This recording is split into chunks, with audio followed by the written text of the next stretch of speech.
JEE main ఫలితాల్లో ముగ్గురు తెలంగాణ విద్యార్థులతో 100% తో తెలంగాణ ఫస్ట్ నారాయణదే.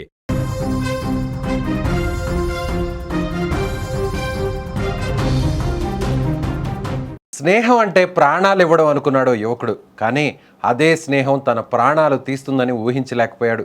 కష్ట సుఖాల్లో తోడుంటారనుకున్న స్నేహితులే కాలయముళ్ళై విరుచుకుపడ్డారు.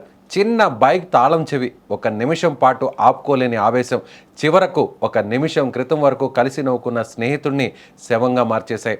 అనంతపురం జిల్లా తాడిపత్రిలో జరిగిన ఈ కిరాతక ఘటన ఇప్పుడు రాష్ట్ర వ్యాప్తంగా సంచలనంగా మారింది.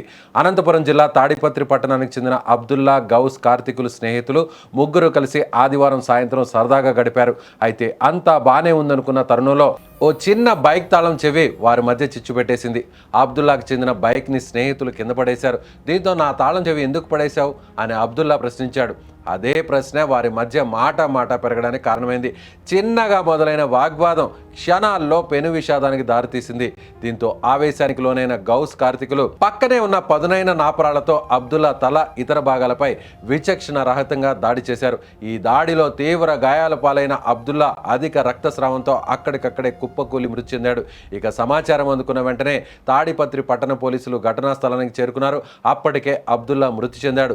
రక్తపు మడుగులో పడి ఉన్న అబ్దుల్లా మృతదేహాన్ని చూసి స్థానికులు కన్నీరు మున్నీరయ్యారు. పోలీసులు కేసు నమోదు చేసి గాలింపు చేపట్టగా నిందితులు గౌస్, కార్తికులు దొరికిపోయారు. ప్రస్తుతం పోలీసులు వీరిని అదుపులోకి తీసుకుని విచారిస్తున్నారు.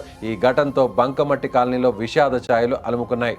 చూశారుగా, ఒక్క నిమిషం పాటు ఆపుకోలేని ఆవేశం 3 కుటుంబాల్లో చిచ్చుపెట్టింది. ఒకరు ప్రాణాలు కోల్పోతే ఇద్దరు జైలు పాలయ్యారు. చిన్న గొడవలను పెద్దవి చేసుకోవడం వల్ల కలిగే నష్టం ఎంత భయంకరంగా ఉంటుందో ఈ తాడిపత్రి ఘటనే సాక్ష్యం. స్నేహానికి విలువ ఇవ్వని ఈ కాలంలో ఎవరితో ఎలా ఉంటున్నామో ఒక్కసారి ఆలోచించుకోవాలి.